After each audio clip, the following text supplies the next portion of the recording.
Can I just test your microphone? Can you count to 5 for me? Check, check. 1, 2, pizza, cornbread, chicken tenders. Check. Freedom of speech. Fundamental rights. Freedom of conscience. Academic freedom. Freedom of press. And the right to listen.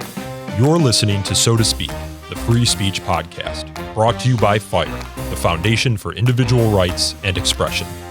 Welcome back, everyone. I've been really looking forward to this conversation.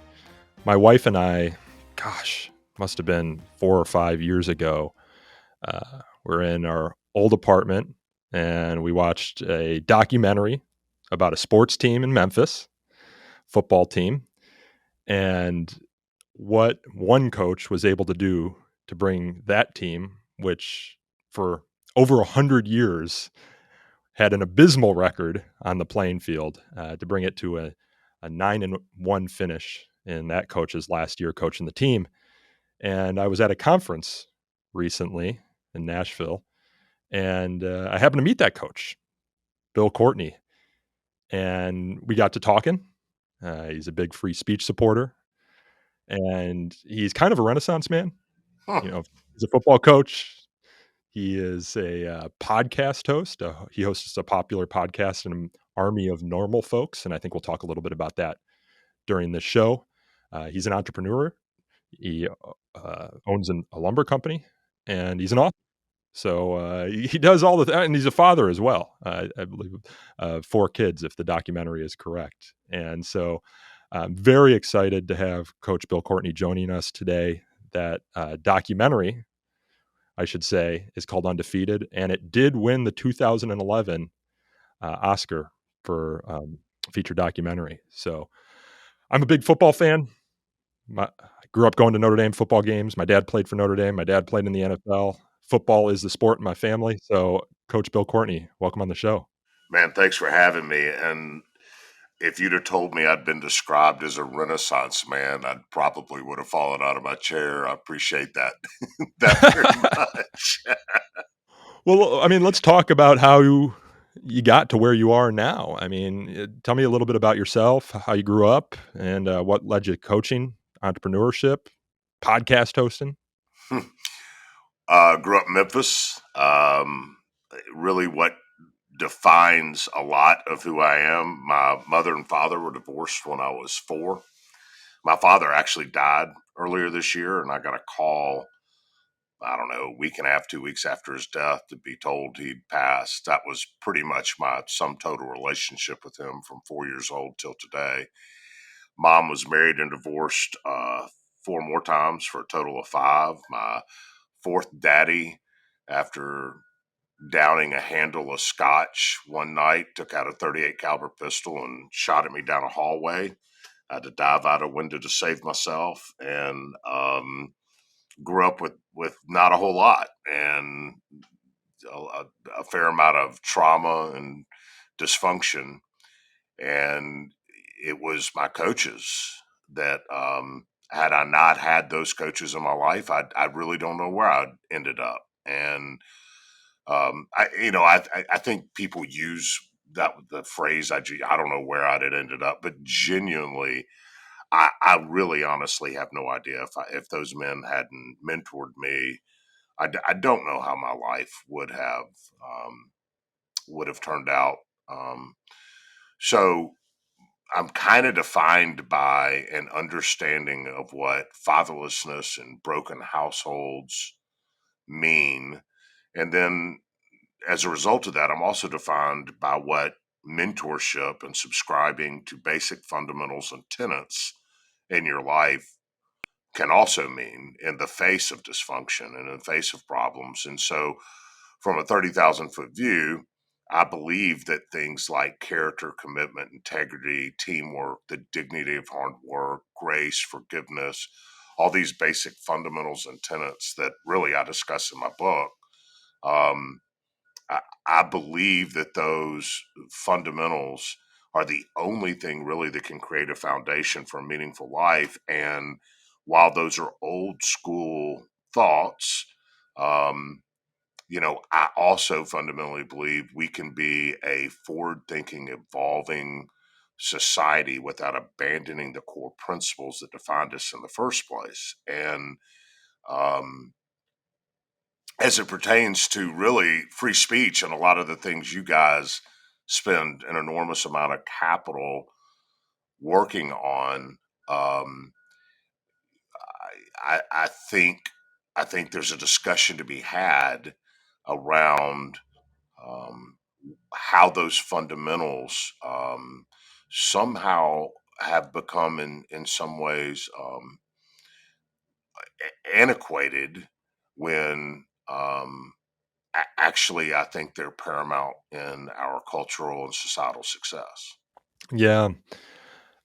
I've been thinking about sports teams, right? And kind of my experience growing up. I didn't have, fortunately, a lot of the trauma that you just described. My parents were together, um, a loving marriage. Um, but I did have coaches in my life who taught me what it meant to be a man, what it meant to be respected in my community, what it meant to be a good person. I went to high school, York High School in Elmhurst, Illinois. I ran track, and the track and cross country program at York High School is arguably the best one in the country.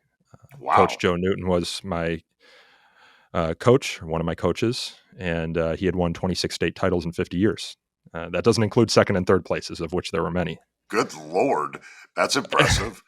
Yeah, he was a fantastic coach, and that's just in cross country. That doesn't include the track state championships and seconds and third places. But the way he approached the sport, there's a documentary made about him as well called "The Long Green Line," was not so much training people to run fast, run far.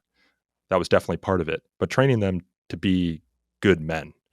And so every day before our practices, we would sit down as a team. It was almost like he was delivering a sermon for like Hmm. 15, 20 minutes, just talking about, what it means to be a good person and how that translates into effectiveness on the track or on the field, so to speak. And I saw a lot of that from you as well when I watched Undefeated. You had many conversations in that film with your athletes about what it took to overcome adversity, what it took to do the right thing.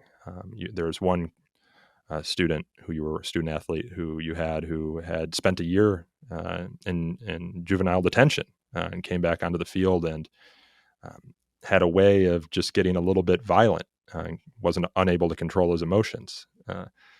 And I want to ask you how you ended up at Manassas, which is one of the poorest neighborhoods in Memphis. I mean, you're a successful entrepreneur. You had 4 kids. You say repeatedly during the film, you don't have to be doing this, um, and you don't have to be mediating all these disputes and breaking up fights and trying to get across to people, but you do. And so I want to use this kind of as a segue to talk about how you were able to bring all these folks together who had so much trauma as well in their life, and how you were able to get them to kind of work together as one unit. It's really a three-part answer, and I'll try to do the elevator speech on all three. Well, it was a 3-part question, so it's not your fault. So the first one is this. Fundamentally, I believe that players win games and coaches win players.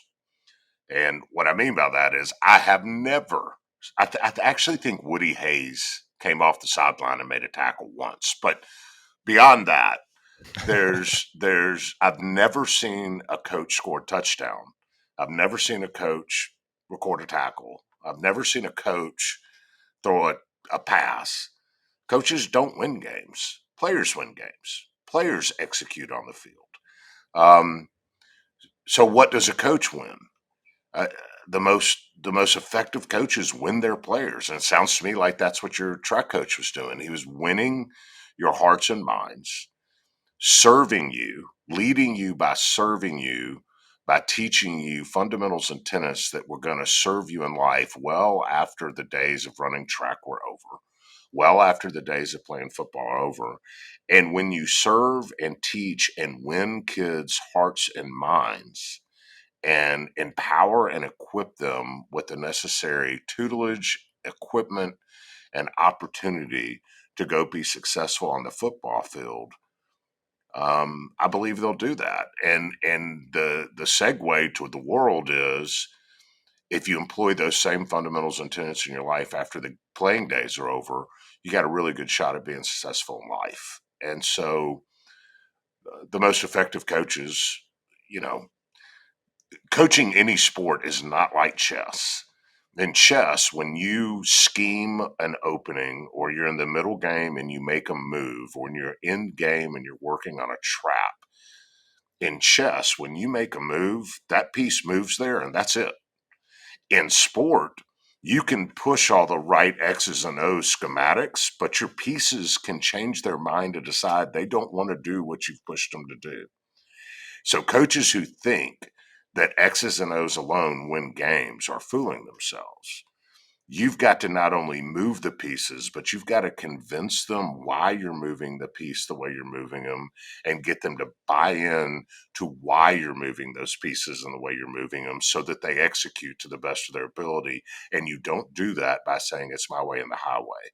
You do that by winning their hearts and minds and having them believe in you as much as you believe in them. So players win games, coaches win players. The second part is, um, why I was coaching.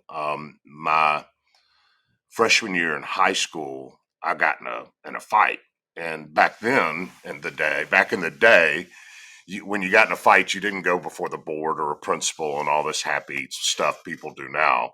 If you were an athlete and you got in trouble, you went to the coach's office. And Mm. Lord, I'm telling you, going to the coach's office was far worse than suspension or anything else they could give you, because, a coach could lace you up, could do whatever. And my high school football coach was Philip Spain. He grew up in Milan, Tennessee, the son of a cotton farmer, and exactly what you might expect.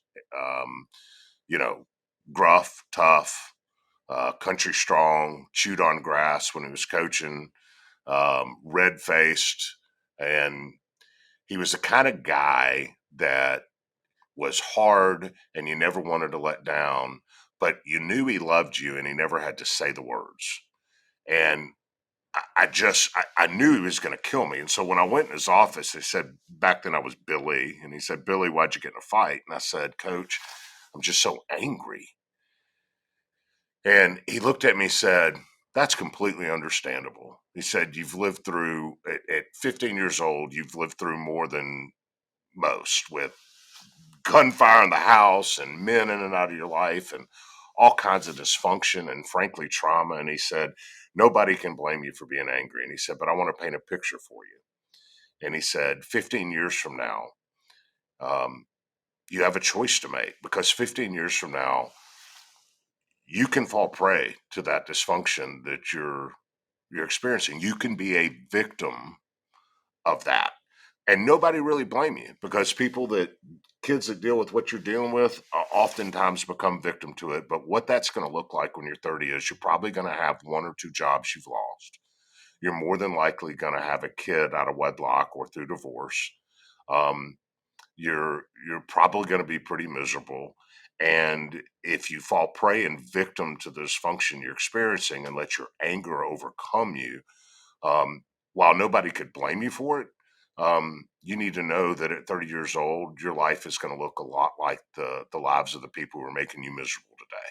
And he said, or you can make the choice to decide you're going to be a rock that dysfunction breaks itself on.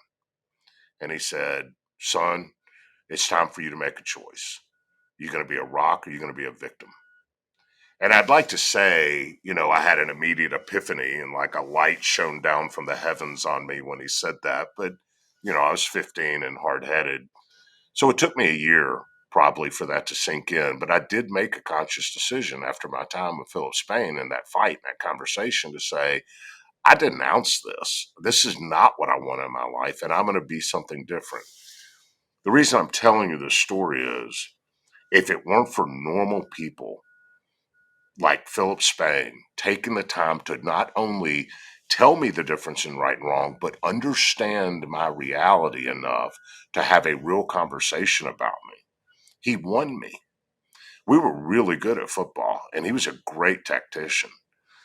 But the reason I was willing to play hurt for that man, the reason I was willing to do anything for that guy was because he knew me. He understood me.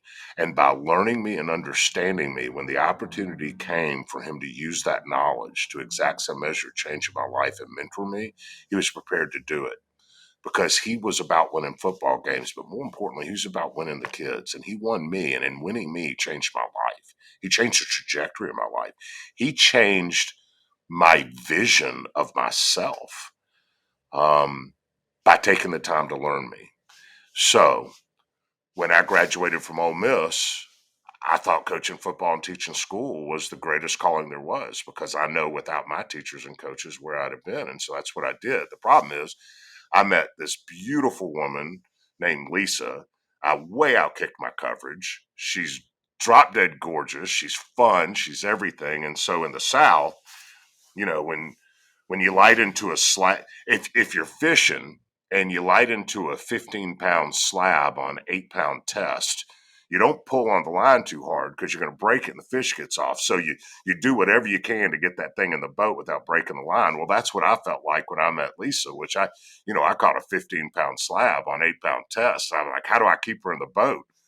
So we just started having kids. So we had 4 kids in 4 years, and that way I knew I had her. But Oh, wow. but the problem was I've got 2 kids. I got a 2-year-old and a 6-month-old, and that's a lot. well, I there mean, you I go. can't even We imagine. had 4 in 4 years. She had 3 Yeah, in holy diapers cow. and was pregnant, pushing a cart through Walmart. So anyway, I $17,000 a year coaching football and teaching school wasn't getting it, you know. Mhm. So that's when I got into the private world, started a business on a wing and a prayer. But coaching was still my passion. And in the state of Tennessee, you can be what's called a certified non-faculty football coach. So I took all these classes to be able to coach, not like a volunteer daddy, but a real certified straight up coach while so I could still do it while I was pursuing the private world. And so I was broke and wanted to start a business. And so I was looking for industrial property for lumber manufacturing, and I was looking in the cheapest areas in the world. And I bought this dilapidated piece of property in North Memphis. And I really thought, okay, I'm starting a business now. I'm going to have to take a couple years off coaching. And the opportunity to coach at Manassas came up, and it was only a half mile from where this dilapidated piece of property I was. So how I ended up at Manassas was just really because it was efficient. It was close. I could do it while starting my business. And so the 3-part answer to your question is I got to Manassas and I wanted to coach because that was my passion because of people like Philip Spain. And when I got to Manassas, I arrived with the mentality that, yeah, I need to coach football, but more importantly, I got to win these kids. And how do you win the kids? You win the kids by letting them speak, listening, learning their fears, their goals, their dreams, their ambitions, and then seeking to serve them. And in serving them, by quelling their fears and helping to try to reach their goals, by doing that service, you end up leading them. And in leading them, you can coach them because you want them. And then hopefully you can take a disaster and turn it into something pretty good. Yeah, you talk about needing to convince the players. It's not just like moving a chess piece on the chessboard. And as a coach, I imagine there are more difficult environments than others to Hmm. do that, right? Context matters. You do not control the entirety of student athletes' lives. You aren't at home with them, for example. And in Undefeated, the documentary, it's very clear that a lot of the student athletes who you coached had broken homes, much in the way that you did as well. And There's a scene in Undefeated where a friend of mine who played in the NFL asked my team of 76 kids who has a family member, a close family member, cousin, aunt, brother, father, whatever, who served time in jail. And every single kid on that team raises their hand. And then he said, who has 2 parents at home? And not one kid raised their hand. So that scene alone tells you the demographic that Manassas is in. Yeah. So they bring a lot of baggage, I imagine, to practice that you have to help sort through. I mean, does it I'm it seems, of course, that it makes your job harder, but in other respects, I'm sure these kids are eager for someone to help give them guidance, to help provide structure, to help create a sort of family that's an oasis from everything else that might be going on in their lives. So The zip code at the time of your birth should not, in an idealistic society, determine the path of your life. It what you can shouldn't. achieve. But the Yeah. reality is, in our country, in many places, it does. An 18-year-old male, Manassas has three neighborhoods. It's New Chicago, Smoky City, and Greenlaw that most of the kids from Manassas come from. That's one of the poor zip codes in the United States. One of the demographics are an 18-year-old male is three times more likely from those neighborhoods is three times more likely to be in jail or dead by his 21st birthday than he is to have a job. That's that's the dire circumstances surrounding this area.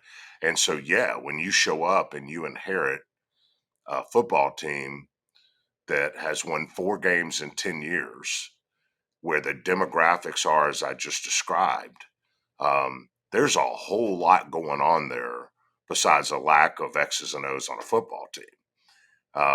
And I would dare say the X's and O's on a football team pale in comparison to the other lessons that need to be taught. But you can't just show up and start. Kids aren't showing up to be mentored. Kids are showing up to play football. Football's the Sure. hook, but you can use football as an opportunity to have discussions about stuff that's more deep and meaningful and matter. And so, you can't just show up and start throwing out rules. You first got to understand your audience, right? And so you start learning kids and you start learning all of the things about them. And while you're coaching football, you start coaching up that stuff too. But that's not germane to just my time at Manassas. I've got 140 employees in my business. How am I supposed to lead 140 guys that range from common laborers to forklift drivers to machine operators, all the way up to pretty highly compensated sales guys that travel all over Europe and Asia selling wares? That's a that's a wide range of people that you've got to manage, and I don't think you can effectively manage and lead a group of people in a business unless you understand your employees. I think that a lot of the problems that are plaguing our society today is because as parents we don't really learn and understand our own children. You can be a servant leader without even leaving the house. What's really going on between the ears of that kid down the hallway that you spawned? um, what's really going on in your spouse's world? Are you seeking to serve your spouse? Do you really understand what's going on there? We got to talk and we got to listen and we got to understand, and then we got to serve in order to lead and manage. And you can do that in the home, you can do that in your company, your business, your society, everywhere. And it all boils down to those basic fundamental tenets of civility and integrity and leadership and character and commitment. All of those things transcend all walks of our life if we will employ them, but you don't have to do it like you're set in 1952. Hmm. Those basic fundamentals and tenets still work in an evolving society. Um, we just have to employ them a little differently, because back when I played ball, it was my way or the highway coach's stuff. And if you did anything wrong, you ran laps and you didn't dare talk back to a coach and you didn't dare. It was, today's world's different, but the fundamentals remain the same. It's just how do you employ them? Yeah. Today's world kind of reflects broadly some of the democratic principles that animate our country when you use words like talk, listen, serve, understand. I often talk on this podcast about how there's really only two ways to mediate differences. One is through coercion, or if you're talking about governments, historically, violence, right? The other one is talking. right? And the democratic enterprise is one where we talk about our differences and try and come to some sort of conclusion about the best way to move forward. Free speech, of course, enables that. You can't do it without free speech. But you also see how these sort of principles and how well they are executed within companies and teams can lead or differentiate some teams to be more successful than others, some companies to be more successful than others. And if you're looking at a national scale or international scale, some countries to be more successful than others. I was just going to say, metaphorically, the United States is just a big team. Yeah. And if you think about the things we've just talked about, um, when I grew up, I grew up under the notion that I may vehemently disagree with what you have to say, but I will defend with my life your right to say it. My children are growing up in a culture that says I may vehemently disagree with what you say, and if I do, I need to crush and cancel you. And I think that's toxic. And where that is germane to what I think our conversation is now is my full belief set is the greatest measure of the success of a leader is the actions of the followers. The greatest measure of the success of a leader is the actions of followers. If the followers are running amok, quit blaming them. Look yourself in the mirror if you're in charge. And so if you think about that on a national scale, where is our servant leadership?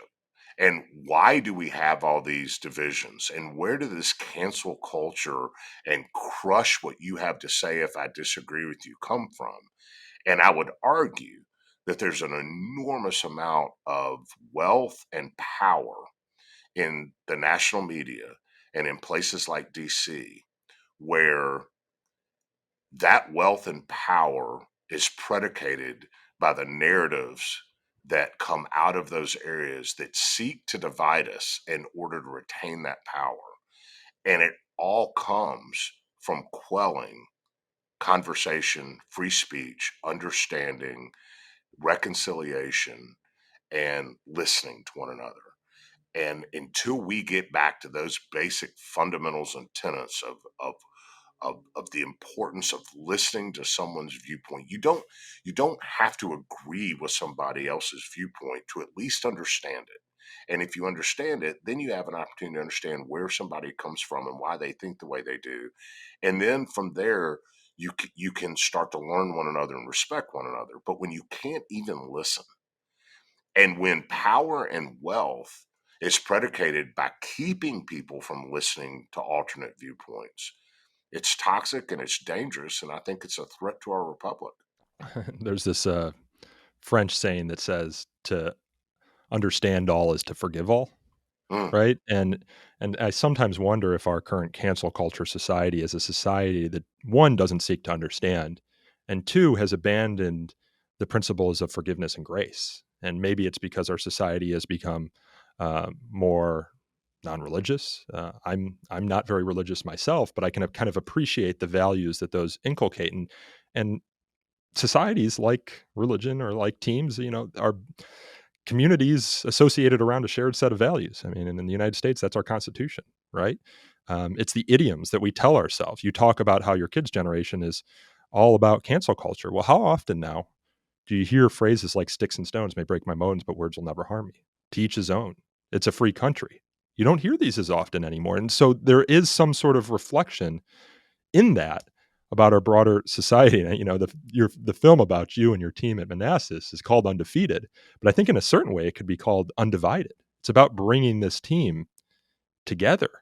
These people who have all these different circumstances in their lives, and you trying to corral them to bring out the best in themselves and therefore the best in the team. So I want to pivot now a little bit to talk about the lessons you learned from keeping your team united, um, that we can bring to society at large. Like, how can we unite as a nation, do you think, using lessons from your coaching experience to come to agreement on a shared set of values to eliminate some of the polarization. I would have loved to have seen this documentary take place in like 2022 with smartphones and everything else going on right now. It would have probably been wild.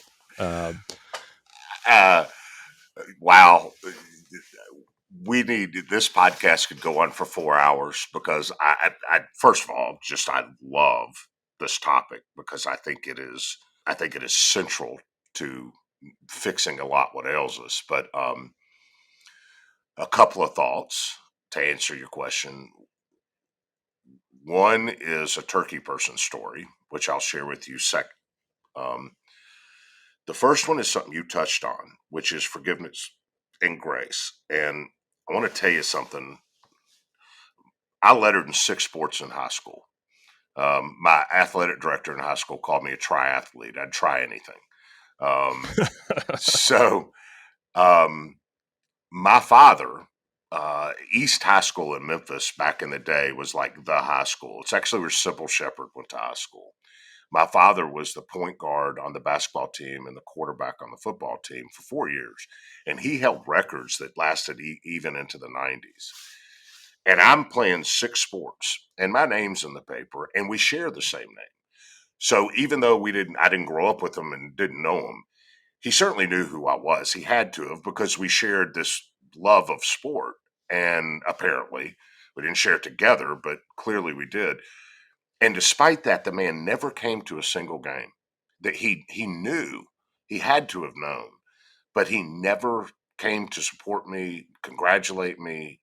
I'd score touchdowns and dads would be walking off the field with their sons and their arms around them. And I'd be walking off alone with no father. And I cannot tell you the insecurity and the pain that I carried with me as a result of longing for one man to love me as a father and to be proud of me. And I never had it. And that plagued me into my early 40s. It also affected the way I interacted with my beautiful wife and my 4 children I've been blessed with. And I was not the full husband and father I needed to be because of the pain and the anger I carried with me into my 40s now. And it was when I learned the power of grace and forgiveness that I finally was rid of something that was holding me back, which was my own anger. And what I found out is grace and forgiveness is actually more important to the forgiver than the forgiven. Yeah. And you've got to let old wounds heal, and you can't let old wounds heal until you let them go. And you can't let them go until you understand the power of forgiveness and grace. And unlike you, I'm not going to say I don't like the word religious. I'm faithful. Mm-hmm. And I think paramount to Christianity, if you boil it down to one word, it's all about grace and forgiveness. I mean, what's the point in Christ coming to earth to redeem you for your sins? I mean, what's the point if you don't get redemption? That's what it's all about. And so whether you're faithful or not, the power of forgiveness and grace is really important to free speech. Yeah. Because if you can't get over what somebody said that offended you and you continue to ratchet it up, where's the end game to that? You got to let some things go and you got to forgive. And then you got to sit down and listen and try to consider someone else's perspective and where they're coming from to understand where that comes from. And And what does it accomplish too? I mean, okay, so you shut someone up who has a different perspective from you. It's, I guess, maybe cathartic. Maybe it's less annoying because maybe. you don't have to hear it anymore. But if the purpose here is to change people's minds, uh, there's this phrase that my colleague and sometimes friend Jonathan Rausch. I wish I could, he's a colleague, but I like to consider him a friend. I don't know if that's mutual. I we bet it have a is. good relationship, but he says, censorship is like breaking the thermometer. You don't know what temperature it is anymore, but the temperature hasn't changed. Now Another that's analogy. really cool. I may steal that because that's You a should. great metaphor, but it's true. What What's the point? And where's the growth come from? I mean, when you surround yourself with people that look like you, vote like you, worship like you, and think like you may have a lot of conversations, but they're all happening in a vacuum, meaning all of the hot air you're blowing around each other is just going really fast in circles. There's no lineal growth.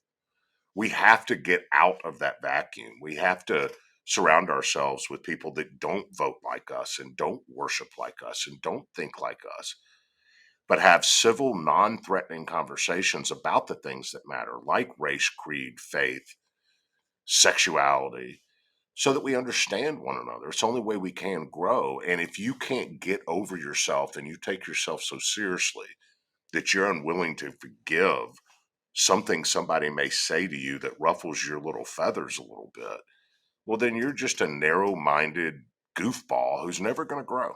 And isn't really going to accomplish anything. No, there's Like, no end game there. I've had on this podcast before a man named Daryl Davis. He's a black man. He's a very, very talented musician, played in Chuck Berry's band. And he one time met a member of the Ku Klux Klan at a gig in Maryland where he lives, and ended up sitting down having a conversation with this man. He would have had every reason after he learned he was a Klan member to get up, walk away, say you're a terrible person. But no, he decided to have a conversation, got to know the guy, and over time convinced him that all of his prejudices about black men like him were wrong. The guy ended up giving Daryl his robe. And Daryl learned from that Wow. experience. Yeah, Daryl learned from that experience that you're never going to change anyone's mind by plugging ears or shutting them up, but you might change their mind by talking to them. And so he used this as a strategy to go and meet Klansmen all across the country and have conversations with them. And I visited his house. He's got dozens and dozens of Klan robes that were given to him by former members of the Ku Klux Klan who, after meeting him, decided that their beliefs were wrong. And there's this documentary about him called Accidental Courtesy, which I encourage folks to watch out. And there's a perfect quote that I think encapsulates this from Abraham Lincoln, who says, "Do I not destroy my enemy when I make him my friend? Do I not destroy my enemy when I make him my friend?" And I think that speaks, Coach Courtney, to what you were saying about the power of forgiveness. You cannot become a friend with someone until you forgive them for whatever might have led you to believe that they were your enemy. But it starts with understanding, as you mentioned. It starts with listening, with understanding. There's one more component to it, I think. When I was my first year at Manassas, we were 3-3 halfway through the season. Now, I think 3-3 is pretty average, but That was good for them. I inherited a team of 17 kids whose previous 10 years record was 4 wins and 95 losses. Okay. They'd won 4 games in 10 years, right? So 3-3, while I think is average, that was, pretty cool for them, right? That first year.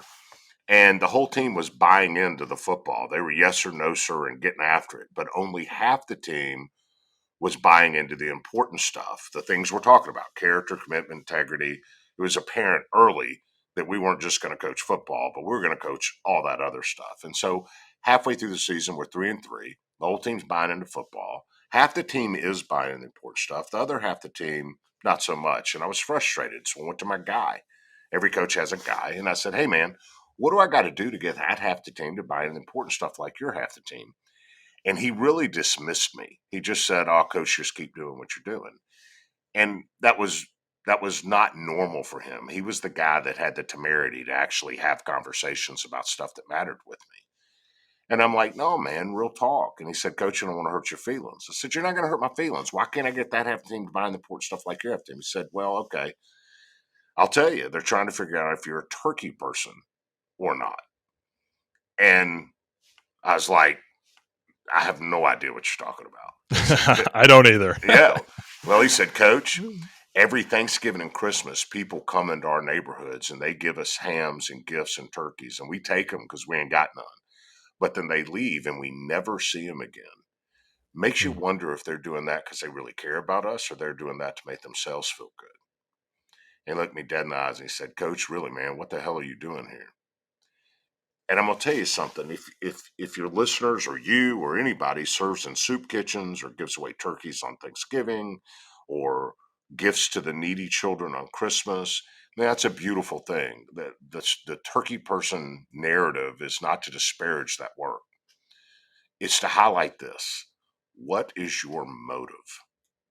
Are you motivated by the simple edification of someone that's not as fortunate as you?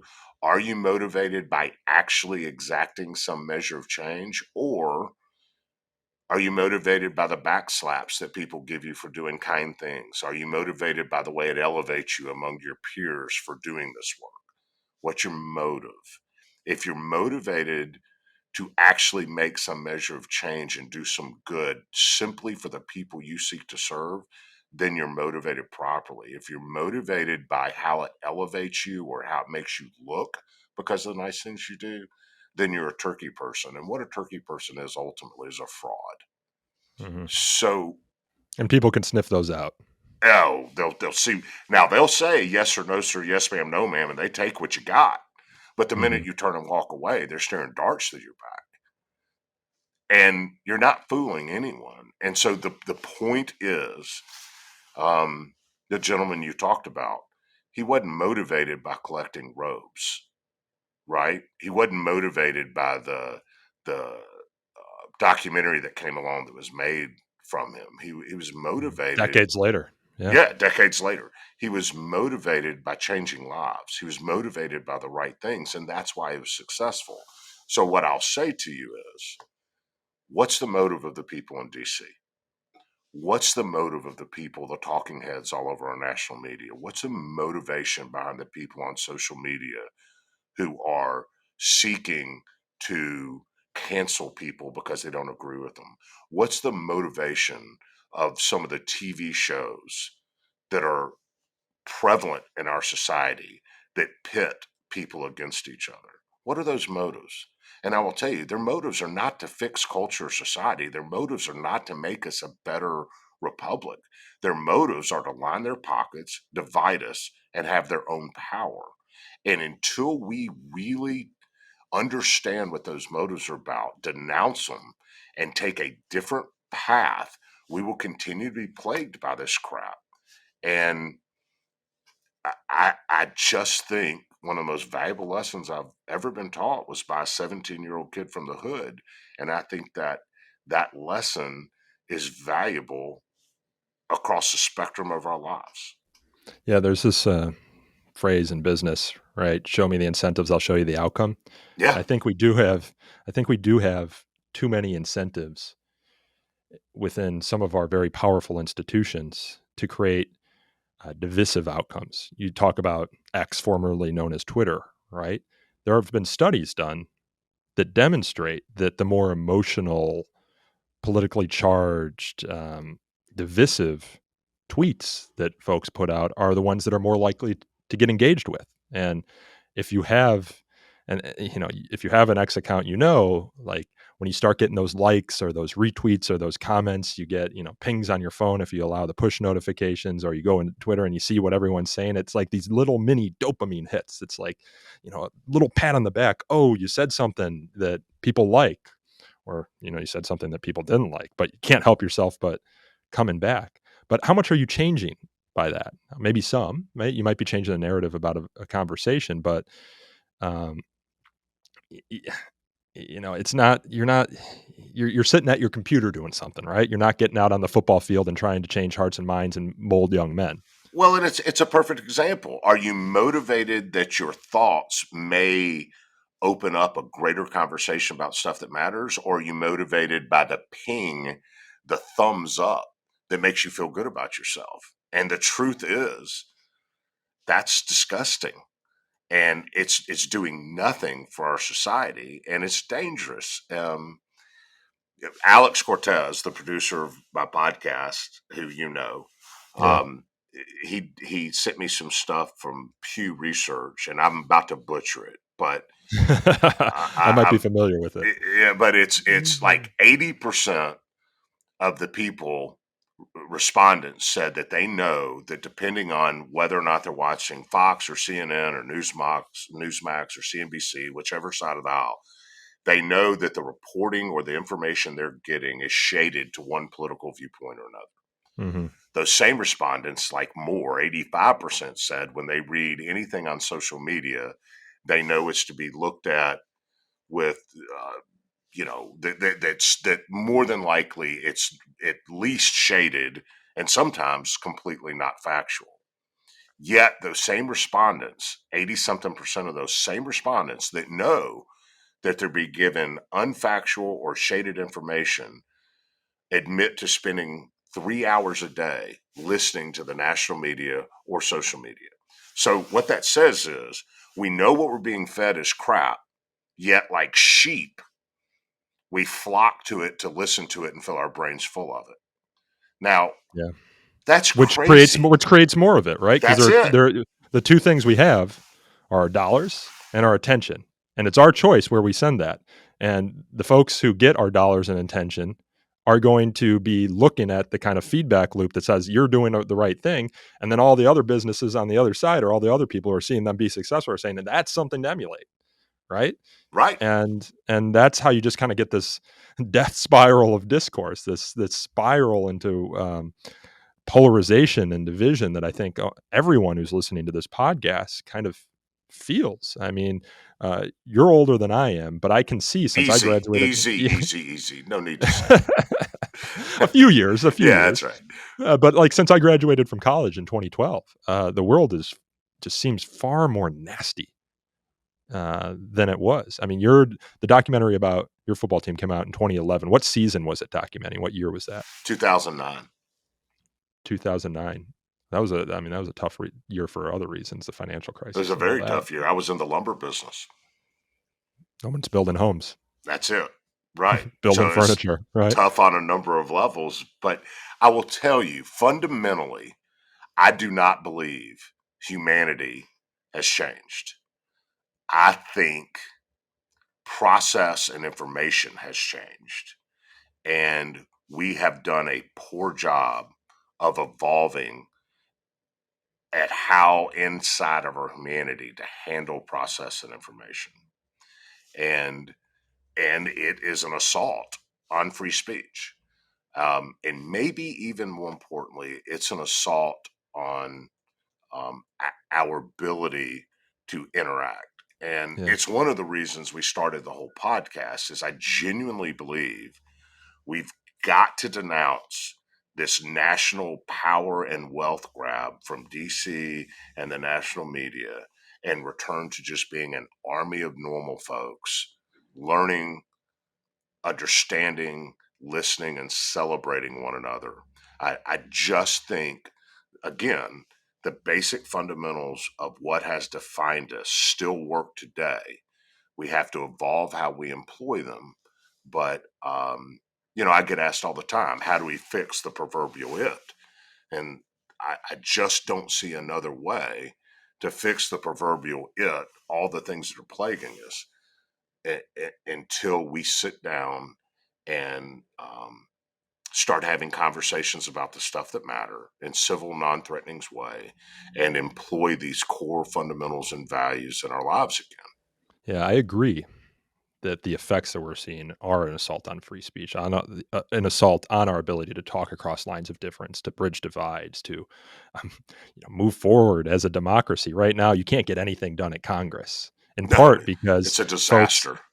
In part because folks are up there doing the thing you were talking about before, which is just showboating. There's no incentive to work across the aisle right now because all of the partisan nature of our kind of current news environment is telling everyone that the way you get the clicks, the way you get the media hits, the way you get the votes, frankly, is to be a hardline partisan on one side or the other. I mean, there's a reason a lot of the moderates out there don't get the attention that the Alexandria Ocasio-Cortez or the Matt Gaetz get, right? They're not the fire breathers. You got to ask yourself, why are people like Romney and Manchin going away?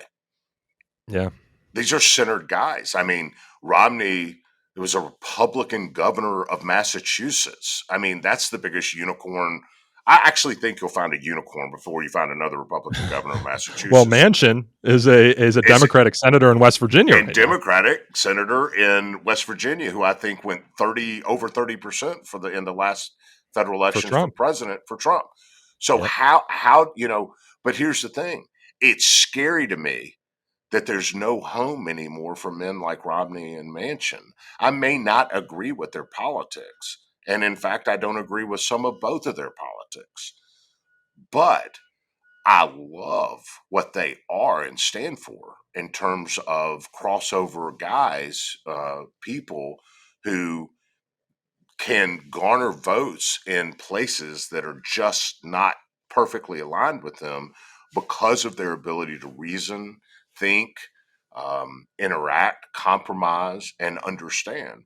And I think it is a really telling narrative on our current culture that people like that cannot exist anymore. And that is scary. And it should wake us up to what cancel culture and the assault on free speech is doing to our society. Yeah, we need to be able to talk to people who disagree with us, right? And we need to understand where they come from in order to talk to them and maybe convince them of our positions effectively. There's this phrase, I spent 10 years of my life leading Fire's communications team, or the saying that goes,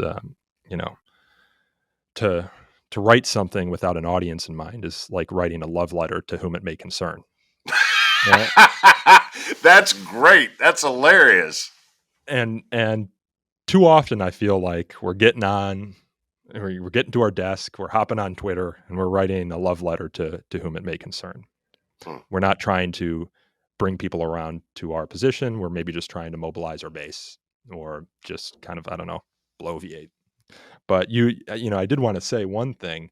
Maybe it's a slight disagree with you. And I agree that a lot of this is an assault on free speech. But I think some of it is also a result of free speech. And that's not to say that any of this necessarily should change. Like, we need to remember that when the printing press was invented, that caused wars for centuries in Europe, right? Because, the Catholic Church didn't have a hold on all the information anymore. People could start to read. People could start to get their own ideas out there. And that's not to say, but again, that's not to say that the invention of the printing press was bad. No, in fact, I think it was good. What I'm trying to say is sometimes it takes society a long time to catch up to the progress that it has made and learn how to live with it. And I think what we have inserted into the conversation right now with social media, uh, my boss Greg Lukianoff talks about how the printing press allowed individuals to speak to thousands and millions. Now with social media, we have the ability to speak to billions and much faster, and the barriers to entry are much lower. And we just haven't figured out the systems to deal with it yet. But I'm fundamentally an optimist, and I think we'll get there. And it's going to be tough for those of us who have to live in this society in the short term. But I hope that my kids or my grandkids will have done the work to figure out how to avoid some of the division and polarization that we currently see. Now, I've only got a few more minutes with you, so I do want to ask two questions, take the host's privilege here, that may be slightly unrelated to this conversation, but I just watched Undefeated again last night in preparation for this call. I have two questions. The first is, what happened to Manassas after you left? How did the team do? They had an okay year the year after I left, and unfortunately, the administration turned over. The coaching staff that I left in place turned over, and Manassas is not much different today than it was when I first showed up, sadly. Well, that might mean that coaching is more important than you admitted here at the top of the podcast. I would say leadership is the Leadership. important part. The other question is, how did the filmmakers for Undefeated find you? I'm a documentary filmmaker myself. I've made a film. Yeah. Finding good stories is hard, and finding knowing to look for a story in poor Memphis, poor part of Memphis, probably doesn't get much media. I mean, Lane Kiffin was hired as the head coach of the University of Tennessee. And in one of his first interviews, they asked him what his first order of business was. And he said, I'm going to Memphis to recruit this kid, O.C. Brown, who played football for me. Sitting in LA is a guy named Rich Middlemas, who's a movie producer who graduated from Tennessee and is a huge UT fan. So he was screwing around on the internet, because when Lane Kiffin was hired at Tennessee, it was big news, saw that, and he Googled O.C. Brown and found an article about O.C. in the daily Memphis newspaper, called us up and said, "Hey, I'm interested." Came to Memphis thinking he was going to do a 30 for 30 short and sell it to ESPN. When he found out the greater story beyond OC about all the coaches and other kids, he said, "I'm not selling this idea to ESPN. I want to make a movie." Showed up 4 weeks later with two guys who are now the directors, Dan Lindsay and TJ Martin, but two guys and a couple borrowed cameras and almost no budget. And they said they're going to make a film. And so they followed us around all season, left Memphis with 550 hours of film to make a movie I was convinced we'd see on Wednesday at 2 a.m. on channel 344. And 2 years later, I'm walking down the red carpet at the Academy Awards with George Clooney. As a filmmaker, sometimes, and you're a business owner as well, and you're a coach, so sometimes the stuff that gets the highlights are the fact that it won an Oscar and that it's entertaining, but sometimes you just also have to wonder about the process, right? Like, so the process to make things happen. I talk to my team a lot here about ideation without execution is hallucination, and executing a film where you're often working with minors in a school setting where everything's controlled and you have to get all these releases, I imagine must have been tough. Like, how did they get that sort of access, and how did you convince you and the kids on your team to allow them to take such a deep look at their lives? It really wasn't hard convincing me and the kids because we thought we'd been together since these kids were in eighth grade. This Mm-hmm. was, the culmination of 6 years of work. And we thought this would be cool. We'll have a video yearbook of our last year together, Oh, you that's a great know? way to put it. Yeah. Yeah. So that was cool. Convincing the city school system to allow them access and everything else. Really, there was a school board member who was politically very connected. Her name was Tamika Hart. Tamika and I had about a 45-minute conversation, and she said, "Promise me this. You won't sensationalize Memphis. You won't sensationalize the kids. You won't sensationalize the school, and you'll just tell the truth." And I said, "If I ever feel like it's being sensationalized or these guys' motives aren't pure, I'll pull out and tell them to leave Memphis." And she said, "Okay."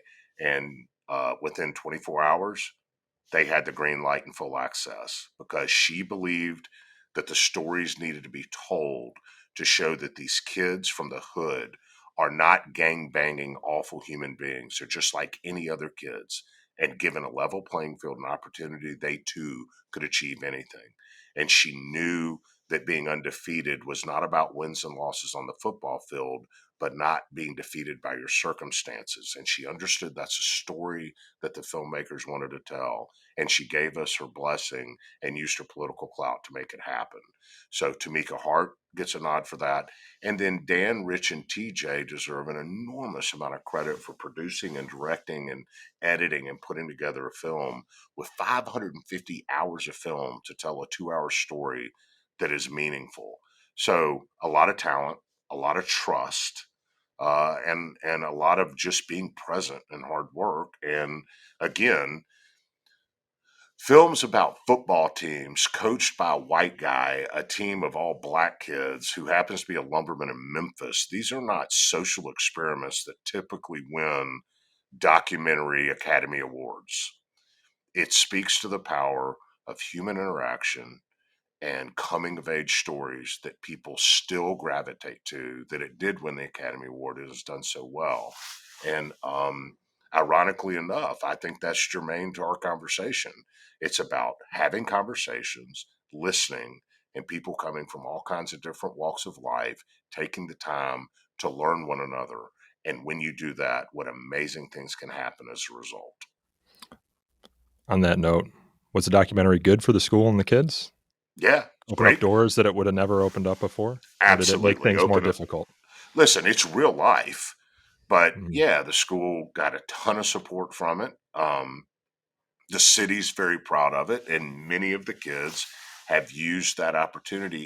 If anything, just the opportunity to learn that if you do the right things, people will watch, and if people watch and do the right things, there's opportunities for you. And and it captured one of the most formative, meaningful times of our lives together. And listen, I, I'd be remiss not to say, it's humbling to have a period of your life be shared with people and that period be inspiring to people. And so it's very meaningful to all of us. And, it's just a moment in time. And you can't let one little thing like that define you for the rest of your life, but to celebrate it, enjoy it is appropriate. And we have, and the school has, and the kids have. And that's been great. And for me, I mean, I wouldn't be talking to you. I wouldn't have a book. I speak all over the country. I wouldn't have this podcast that's been as high as number 10 on the Apple charts in the country if it wasn't for that opportunity. And it's not about money or fame for me. It's about the opportunity to have a national conversation about stuff that matters. And so it's led to that as well. Well, I think that's an excellent place to leave this conversation, Coach. If you just hang tight and tell folks a little bit more about you and the show, but I did want to thank you for taking the time. I know you're busy. You're a father of 4. You've got a lumber business to run. You've got a podcast to host. Do you still coach? Yeah. I COVID really screwed up coaching. So I had to get out of COVID because shut down football season, but I actually am not this year, but I've got 3 or 4 opportunities for next year, and I'm jonesing to do it. So I expect I'll be back into it. But I did coach 31 straight years, and then a couple off, and now I'll be getting back to it for sure.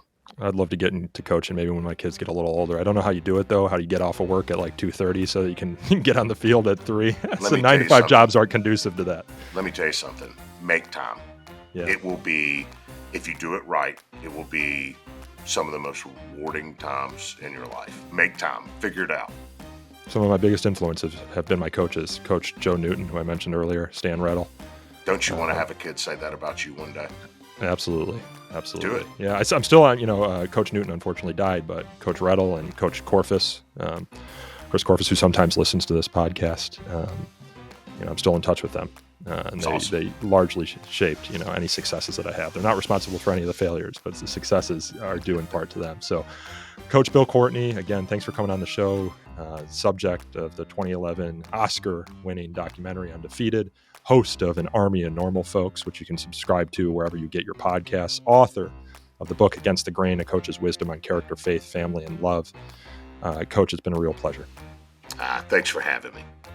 This podcast is hosted by me, Nico Perino, and produced by Sam Niederholzer and myself. It's edited by my colleagues Aaron Reese and Ella Ross. You can learn more about the podcast by going to our YouTube channel, where a video of this conversation will become available. You can follow us on Twitter or Instagram by searching for the handle Free Speech Talk. We're also on Facebook at facebook.com/so to speak podcast. And if you got thoughts for me, so to speak at thefire.org. If you got thoughts for Coach Courtney, you can send them there as well. I know on your podcast, you tell everyone that you give out your email address and say everyone can email you. I'll forward you anything that we get. But folks enjoyed this episode, please leave us a review. Reviews help us attract new listeners to the show. Until next time, I thank you all again for listening.